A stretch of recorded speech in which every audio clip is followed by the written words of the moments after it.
ជំរាបសួរសុខសប្បាយដល់គ្នាថ្ងៃនេះដែរគឺខ្ញុំទទួលបាន gift ពីខាង app 25ដួងដែលបានមកពីខាងក្រុមហ៊ុន Revlon ដែលមានដូចជាម៉ាស់ទឹកឃ្មុំហើយជាមួយនឹងម៉ាស់ប្រទាលកន្ទុយក្រពើជាមួយនឹង sunscreen ហើយជាមួយនឹង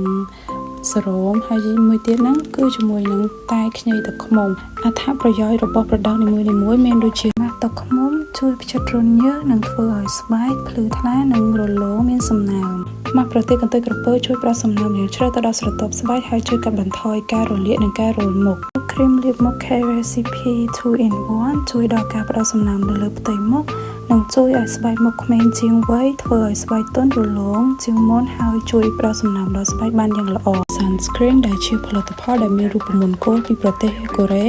ផលិតឡើងយ៉ាងពិសេសសម្រាប់ស្បែកប្រជាជនខ្មែរ Sunscreen Care Recipe ជាលេខការពារកម្ដៅថ្ងៃដែលមាន UVA UVB ខ្ពស់រហូតដល់ទៅ12ម៉ោងដែលមាន SPF 50+ PA++និងចុងក្រោយខ្ញីទឹកឃ្មុំ Blue Devi ដែលបំបត្តិរាល់បញ្ហាដូចជាឈឺក្បាលឈឺកស្ងួតករមាស់កតឹងច្រមុះហៀរសម្បោរផ្ដាសាយជាដើមសូមអរគុណ